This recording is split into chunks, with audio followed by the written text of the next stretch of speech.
So there has been a lot of interest in this little macroalgae bowl, which I'm surprised at. And to be honest, I didn't think it would do as well as it has done. I think it's been a couple of months since I set this up, and you may notice it's in a different setting to where I set it up. And the problem was, my shed immediately went below 15 degrees, and I didn't think that was a great idea. So I've moved it into my fish house, which has a warmer environment. So now we're sitting at around 25, which is ideal for an unheated bowl like this. And you can see that it's still generally looking pretty decent. It's really surprising, and a lot of people, myself included, thought that this was just going to die straight away or just turn into like a mass of unmoving, stagnant water. So let's start by looking at how the macroalgae are doing. I mean, some of them have changed quite significantly. The first one is the caulerpa. You can see it's grown really quite well. It was nowhere near the front of the tank or the bowl to start with when I set it up. It was a little bit at the back, and now we're growing over everywhere. We're actually spreading around the front, which I think looks quite cool. I'm going to just leave it. Well, obviously I'm not going to do anything with this tank. The idea was to leave it and see how it went on. So I did predict that I thought that either the caulerpa or the octos would take this bowl over, and so far I think that the caulerpa's doing it. You might notice that the red Gracilaria I put in there has died back quite significantly, and again, that was something I thought might happen. This particular type of Gracilaria doesn't like bright light. I found it tends to prefer a shady, less lit area, and I've obviously got this under quite a bright light, and that's my reasoning as to why it has died back, because it was all over this rock, and the last little bit that's left is just under this sort of shady ledge area, if you can see that. I think it'll be okay there because it hasn't died back much since then. It's still a little bit red around the edges where it's still dying back after 2 months, but should be okay. So you might notice there's an extra macroalgae which I didn't add, and that's the Cheeto.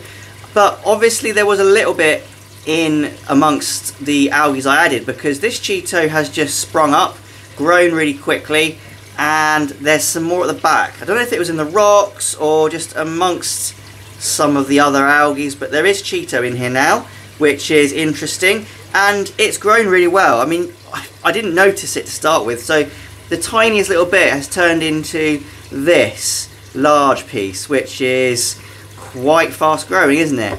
Now the red hair algae is a surprise to me, because I thought this would grow really quickly, because whenever I put it into any of my display tanks it has grown really quickly, but it's done nothing. In fact, it's looking really unhealthy. It's going really pale, and in certain places you can see it's just not growing or doing anything. It's not dead yet, but I'm predicting that this is going to die. I think obviously this is a small volume of water. I think it's probably like 2 or 3 litres of water, so nutrients are at a premium in this environment, and we can see how fast that the caulerpa's growing. We can see how fast that the Cheeto's growing. The octodes is another one that's a really fast grower, and I just think that there is not enough nutrients in here for this to also grow, and I think for some reason just being outcompeted by the rest of the macros, I don't think this is going to survive.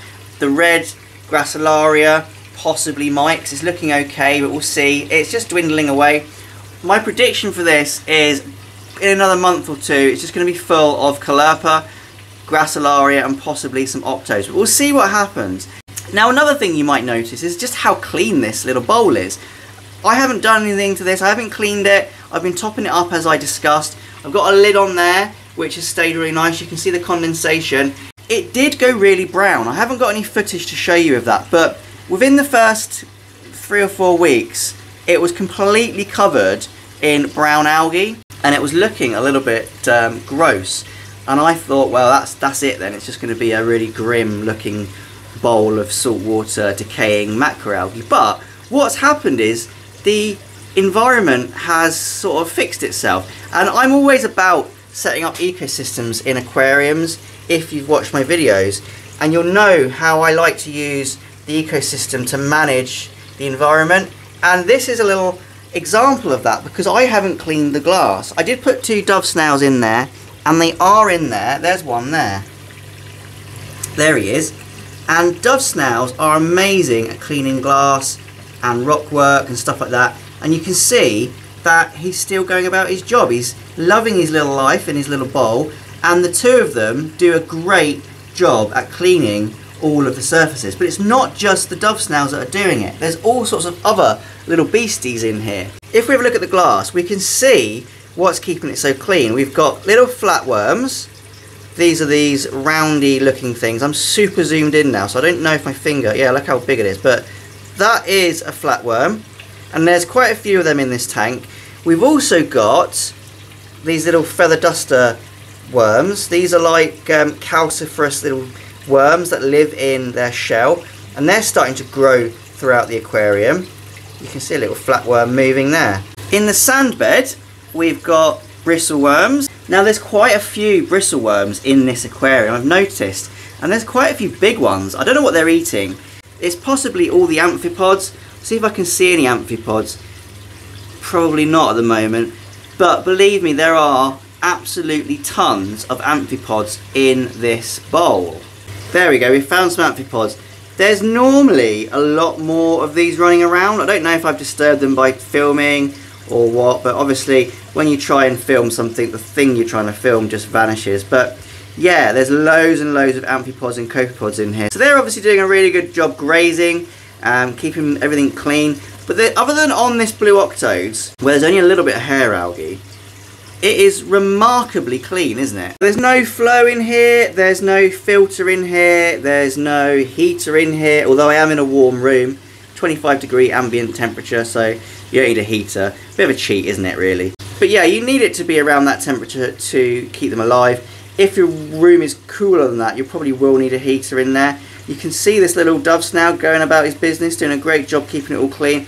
I am remarkably surprised about how well this has gone. There's loads of people doing macroalgae bowls at the moment, and theirs all look much better than mine, but I'm not using any filters on here in terms of like colour saturation, camera filters I'm talking about. There's no Instagram stuff going on. This is what it looks like genuinely, and I think it looks quite nice.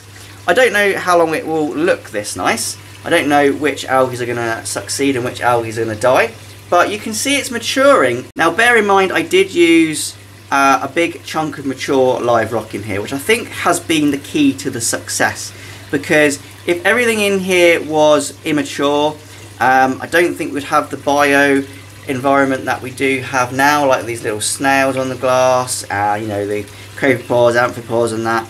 The sand I used was dead, and I used a lot of dry stuff. Adding macroalgae really helps as well, because it's kind of the natural filter of the whole bowl. Obviously this bowl's too small for things like fish or larger invertebrates, and to be honest, I don't want to add any invertebrates other than the snails and things that are already in here, because if I did, I think it would upset the balance. What I don't want in here are predators that are going to eat the amphipods, copepods, maybe even the snails, or eat the algae, because that will just create a thing where all the good stuff gets eaten and you just end up with really one big fat crab or one big fat shrimp or something like that. And that's not the aim of the game here. The aim of the game is to see what happens to this bowl, whether it stays balanced, whether one macroalgae grows and outcompetes the other.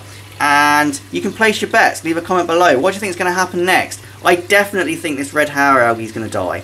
I'm 100% convinced it won't be in the next video. But it's between the big three here. It's between the octodes, the cheeto and the caulerpa as to what is going to rule this bowl come, you know, the end of its life cycle. I am 90% sure it's going to be the caulerpa, but we will see. Also, I wasn't expecting it to stay this clean, and it shows you how important the little bugs in your aquarium are. Now, I did do a video a couple of weeks ago about, you know, how tanks mature and how to know if your tanks are maturing, and also about the role that microorganisms and little bugs and things have in your reef ecosystem. And this is an example of just why what I said is true, because I'm not cleaning this, I'm not water changing this, I'm not doing anything to this. Obviously I've moved it into a warmer environment, but other than that, the light and everything else is the same. And you can see how balanced it is. Now, it's not going to stay this way. This is probably as good as it's going to get. I don't know.